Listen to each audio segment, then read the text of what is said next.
Assalamualaikum warahmatullahi wabarakatuh. Untuk pertemuan online pertama kita akan membahas matematika bab 7 kelas 7, yaitu garis dan sudut. Nah, nanti di garis dan sudut ini yang akan dijelaskan pertama, pengertian garis, hubungan antara garis titik dan bidang, kedudukan dua garis, membagi garis, dan perbandingan ruas garis. Untuk sudut, nanti akan dijelaskan mengenai pengertiannya, jenis-jenis sudut, hubungan antar sudut, dan cara melukis sudut. Pertama, kita ke garis. Garis itu apa sih? Nah, garis itu adalah kumpulan titik-titik yang banyaknya tak terhingga, yang jaraknya sangat dekat dan memanjang kedua arah. Macamnya ada dua, yaitu garis lurus dan garis melengkung. Nah, biasanya garis ini dinotasikan dengan huruf kecil seperti garis K dan garis M. Nah, kalau menggunakan huruf kapital biasanya menggunakan dua huruf seperti garis RS berikut ini. Nah, yang ini. Next, kita ke titik. Jadi, titik itu adalah bagian terkecil dari suatu objek geometri yang menempati suatu tempat yang tidak memiliki panjang, lebar, dan tinggi. Biasanya titik itu dinotasikan dengan huruf besar seperti titik A atau titik B, atau cara melukisnya seperti ini. Nah, next kita ke pengertian tentang bidang.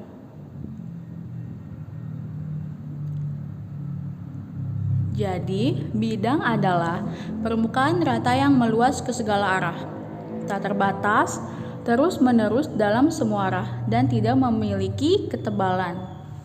Nah, bidang ini terdiri dari dua, yaitu bidang datar dan bidang ruang. Contoh penulisannya seperti ini, bidang alfa atau bidang KLM.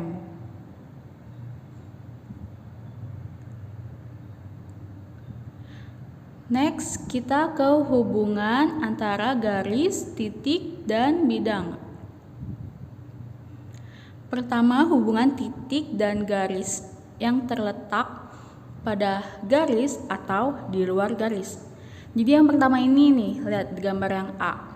Di gambar yang A ini dia itu titik A-nya pada garis L. Namun, yang bagian kedua ini, garis B atau titik B itu terletak pada garis M. Jadi dia di luar garis. Nah, lanjut hubungan antara titik dan bidang. Pertama, titik C. Titik C ini dia terletak pada bidang alfa, seperti ini gambarnya. Lanjut, nah yang titik D ini dia di luar bidang beta. Seperti ini kalau di luar. Nah, lanjut hubungan garis dan bidang. Dia itu terletaknya ada 3 macam nih.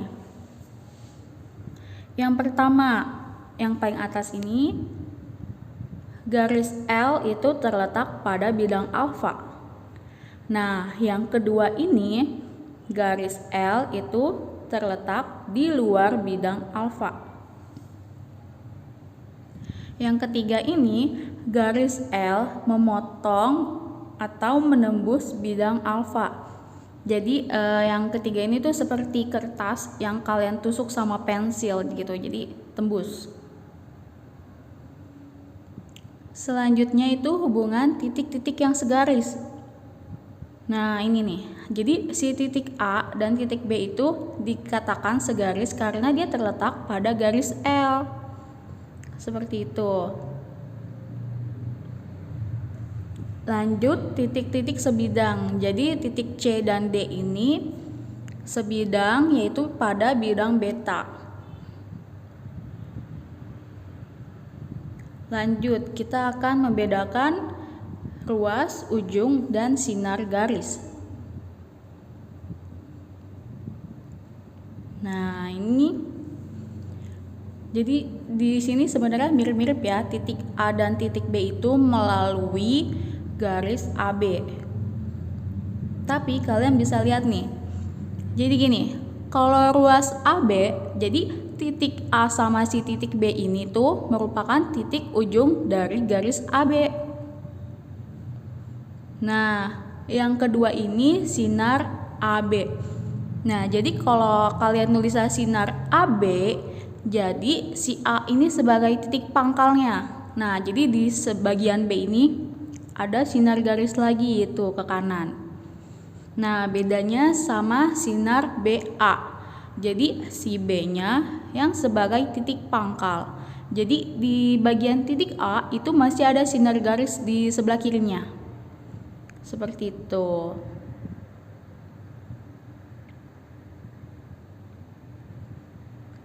Next, ini hubungan kedudukan dua garis. Nah, yang pertama ini tidak sejajar dan berpotongan. Kenapa tidak sejajar dan berpotongan?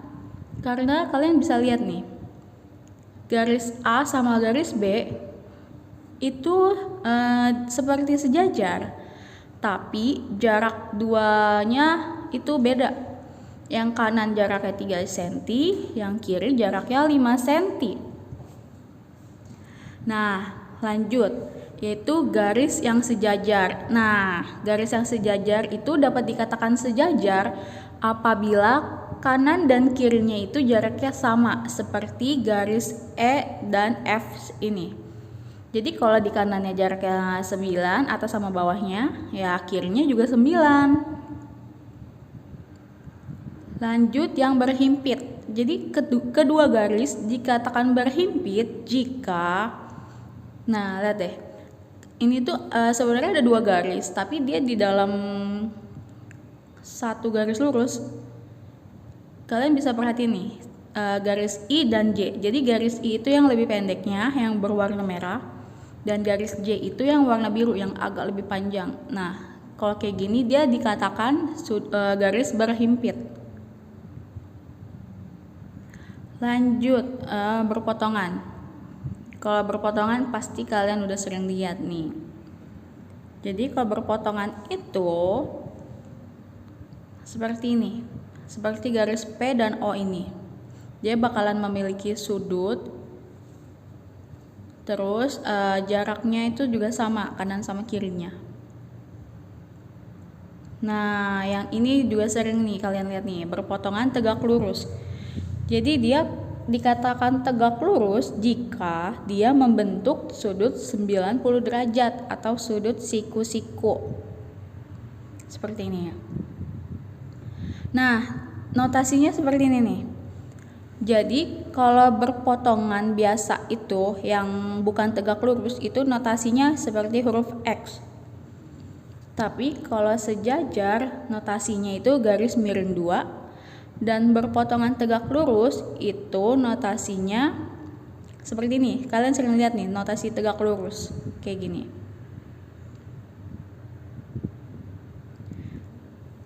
Next, ini cara membagi ruas garis. Pertama, dua bagian sama panjang.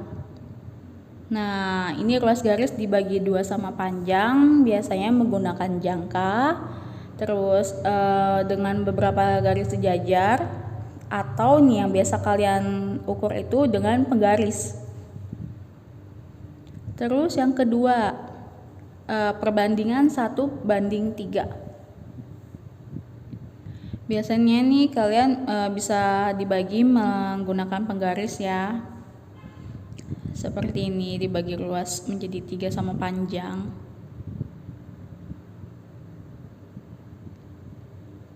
Nah, yang ini tuh menjadi N bagian sama panjang. Seperti ini. Bisa juga menggunakan penggaris, tuh dititik-titikin senti-sentinya. Baru digaris seperti garis titik-titik berikut. Nah, ini ngomongin perbandingan ruas nih.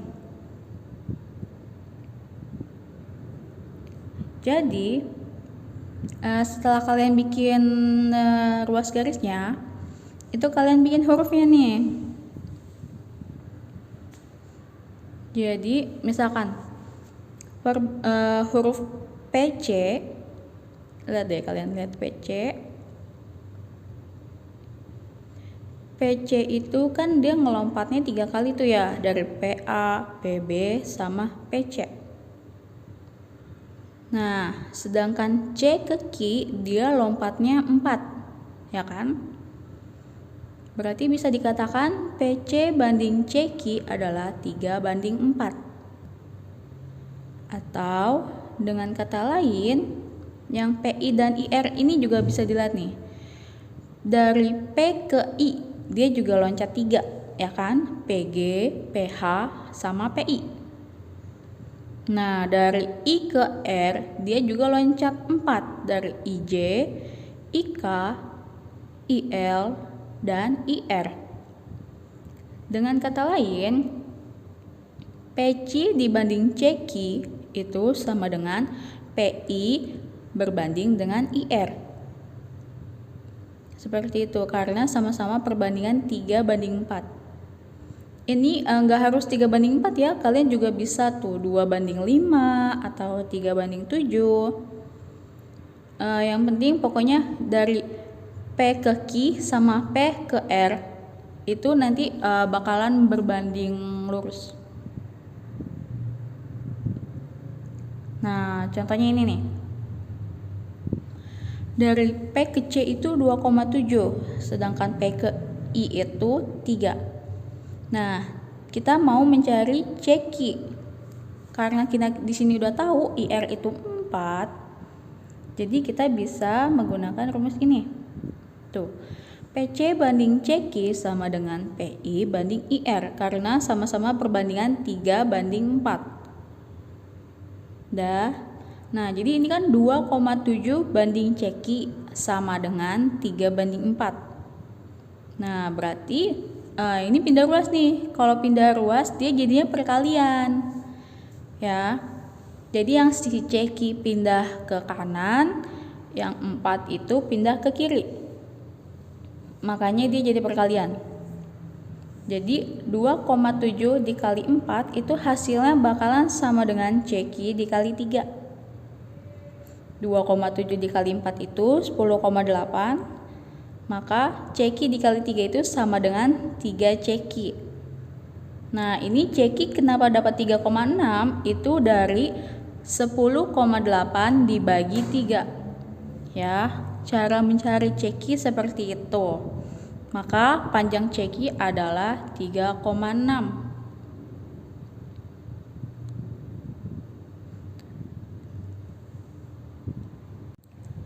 Next, di sini ada pengertian dan jenis sudut.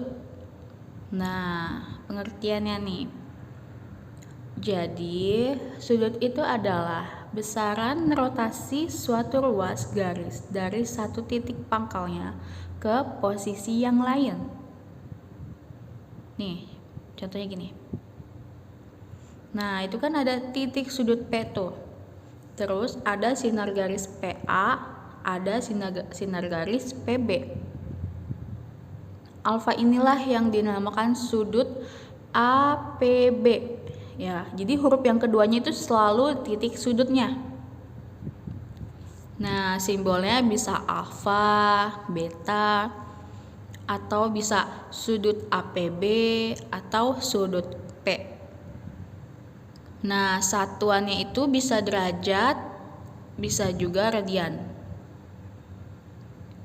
Nah, alat ukurnya nih biasanya bisa menggunakan busur ya. Harus di titiknya harus sama nih sama pusat busurnya biar kita lebih pas buat ngitung sudutnya. Nah, ini ada yang garis horizontal dan garis vertikal. Seperti itu. Lanjut jenis-jenis sudut. Pertama, kalau dia besar sudutnya itu dari 0 sampai kurang lebih 90, dia itu sudut lancip. Ya, misalkan nih kalau dia 1 derajat atau sampai 89 derajat, dia masih dikategorikan sudut lancip. Tapi kalau besar sudutnya 90 ke atas sampai kurang dari 180, atau dengan kata lain dari 91 sampai 179 derajat itu dinamakan sudut tumpul. Nah, next ini yang paling gampang nih. Sudut siku-siku. Sudut siku-siku itu besarnya selalu pas 90 derajat. Nah, sudut lurus ini selalu pas 180 derajat. Atau sudut lurus ini tuh seperti kayak busur yang full gitu loh. Lanjut, sudut refleks. Sudut refleks itu dia biasanya lebih dari 180 derajat. Nah, jadi ini kan kelihatannya kayak sudut lancip ya. Tapi yang dihitung tuh yang bagian atasnya tuh, yang lengkung atasnya. Itu sudut refleks. Dia tuh lebih dari 180 derajat. Nah, kalau sudut satu putaran, ya satu lingkaran. Nah, makanya ini kenapa bentuknya lingkaran, karena satu lingkaran itu derajatnya 360 derajat.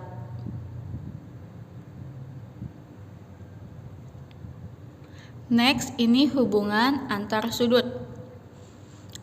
Nah, ini sudut berpenyiku. Kenapa berpenyiku? Karena bentuknya itu seperti sudut siku-siku. Dengan kata lain, nih, kalau misalkan sudut AOB itu dinamakan kalau AOB itu R derajat dan BOC itu S derajat, jadi R derajat ditambah S derajat ini kalau kita jumlahkan itu totalnya harus 90 karena dia sudut penyiku. Ya. Nah, jadi gini. Kalau kalian mencari AOB itu berarti 90 derajat dikurang BOC atau sebaliknya. Misal nih, AOB itu 30 derajat. Ditanya besar penyiku AOB. Kalau ditanya besar penyiku AOB, berarti sudut yang kalian jawab itu si BOC. Dengan kata lain, BOC-nya itu sisanya tadi 90 derajat dikurang sudut AOB. Ya, seperti itu. Atau kebalikannya. Misal diketahui BOC itu misal 50 derajat. Nah, ditanya nih, besar penyiku BOC. Berarti cara mencari besar penyiku BOC adalah 90 derajat dikurang sudut BOC. Seperti itu ya hubungan antara sudut. Next, ini berpelurus. Kalau berpenyiku tadi kan totalnya itu harus 90 derajat. Kalau berpelurus ini totalnya harus 180 derajat. Dengan kata lain, T derajat ditambah U derajat itu totalnya harus 180 derajat. Kalau mencari T-nya doang berarti si 180 dikurang si sudut U. Atau sebaliknya. Nah, misalkan kita ini nih. Misal diketahui sudut AOB itu misal 80 derajat. Ditanya sudut pelurusnya. Kalau ditanya sudut pelurusnya, berarti yang kalian hitung itu BOC-nya.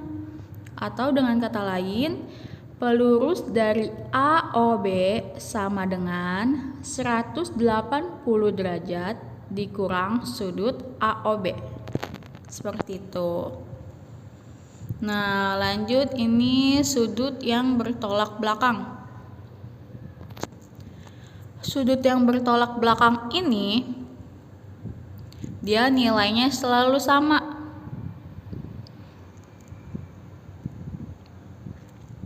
Seperti ini nih. BOC itu akan sama besar dengan AOD yang warna pink. Terus BOA itu akan sama besar dengan COD yang warna biru. Nah, coba deh kalian lihat garis pink CA. Garis pink CA itu adalah garis lurus. Dengan kata lain, COB ditambah BOA itu totalnya harus berapa? Ayo yang pelurus. Yap, benar. 180 derajat. Jadi ingat ya, COB ditambah AOB itu totalnya harus 180 derajat. Kenapa sih?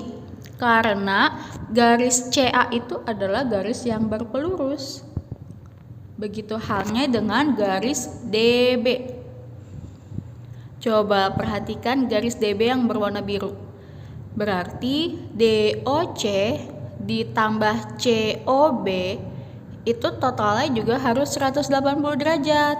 Karena garis DB itu yang warna biru, dia adalah garis berpelurus.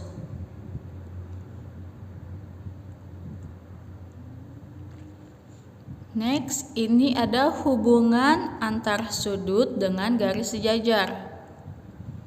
Nah, kita lihat nih. Pertama, sudut-sudut luar. Sudut luar itu berarti yang di luar ya, yang dari luar tuh, seperti sudut 1, sudut 2, sudut 7, dan sudut 8. Pokoknya yang di luar 2 garis K sama L. Lanjut, sudut-sudut dalam.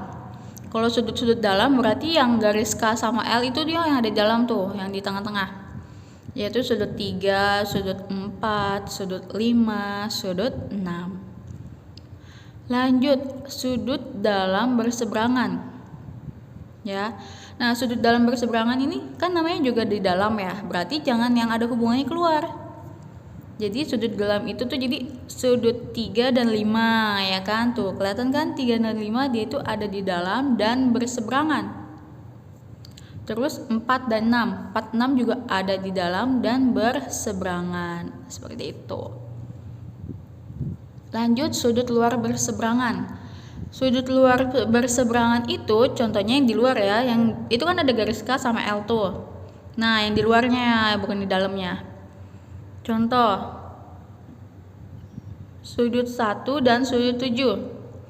Dia kan sama-sama di luar tuh, sudut 1, sudut 7. Udah gitu berseberangan kan, yang 1 di kiri, yang 7 di kanan. Begitu pula dengan sudut 2 dan 8. Dia itu berseberangan dan ada di luar. Dah. Sudut dalam sepihak. Nih, sudut dalam sepihak itu di dalam tapi sama-sama di kiri atau sama-sama di kanan dari garis M. Contoh sudut dalam sepihak itu sudut 3 dan 6. Nah, perhatiin deh. Sudut 3 dan 6 itu sama-sama di sebelah kanan M dan di dalam. Next, langsung di sudut 4 dan 5 nih. Sudut 4 dan 5 itu ada di sebelah kiri garis M. Ya. Dan berada di dalam. Dia itu sudut dalam sepihak. Lanjut, sudut-sudut sehadap. Sudut-sudut sehadap itu jadi ngehadapnya ke sama. Kalau lagi ke kiri atas ya ke kiri atas, kalau kanan atas ya kanan atas dari dua lingkaran ini. Contoh, sudut 1 akan sehadap dengan sudut 5. Lihat deh yang warna merah. Ya kan? Nah, terus yang sudut 2 dengan sudut 6. Yang warna biru, dia itu sehadap. Terus sudut 3 dan sudut 7, dia sama-sama menghadap ke kanan bawah, yang warna ungu. Next, sudut 4 dan 8, dia sama-sama menghadap ke kiri bagian bawah, yang warna hijau. Hubungan ini apa sih? Jadi dia tuh gini nih. Coba kalian perhatiin yang sudut dalam berseberangan. Sudut dalam berseberangan itu kan sudut 3 dan sudut 5. Itu maksudnya gini. Jadi berapapun besar sudut 3 akan sama dengan sudut 5. Kalau sudut 3-nya 120, sudut 5-nya pun 120. Begitu pula sudut 4 dan 6. Kalau sudut 4-nya misal 60, berarti sudut 6-nya pun akan 60. Jadi sudut dalam berseberangan ini nilainya selalu sama. Ya. Kalau sudut 3 sama dengan sudut 5, sudut 4 sama dengan sudut 6. Nah, kalau sudut luar berseberangan. Sudut luar berseberangan ini pun nilainya sama. Jadi gini, kalau sudut satunya 120, sudut 7-nya pun 120. Ya.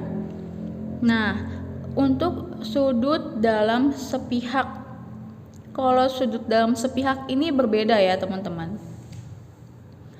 Sudut dalam sepihak ini kan nih, yang pertama sudut dalam sepihak itu ada sudut 3 dan sudut 6. Dengan kata lain, sudut 3 ditambah sudut 6 itu totalnya akan 180 derajat.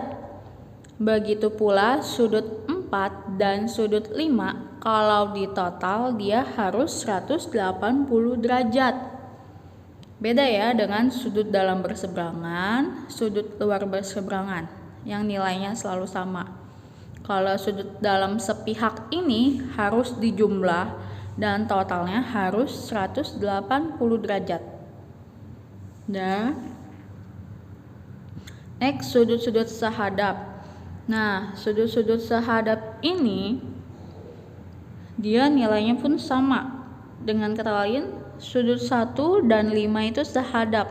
Berarti sudut 1 sama dengan sudut 5. Kalau sudut satunya 120 derajat, ya sudut 5-nya pun 120 derajat. Jadi kalian harus bisa hafalin nih.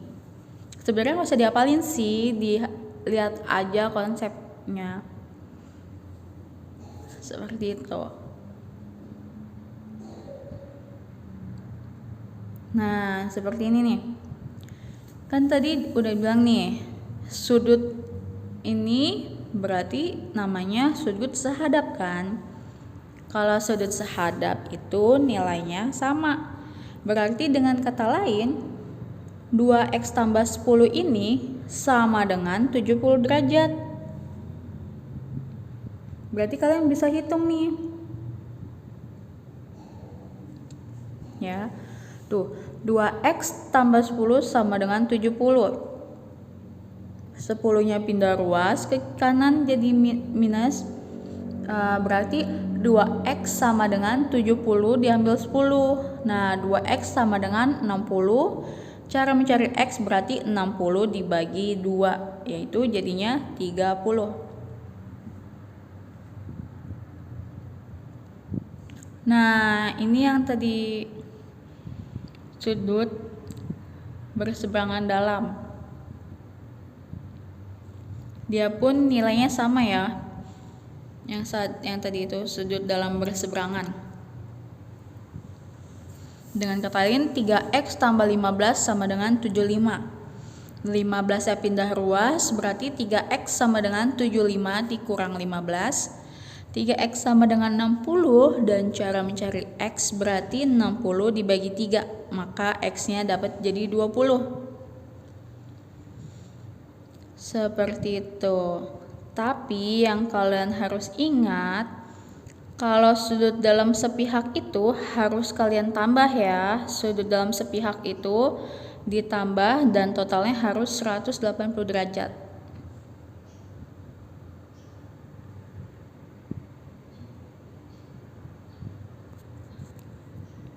Nah, ini cara melukis sudut. Nah, pertama gini. Kalian buat sebarang ruas garis misalkan garis AB.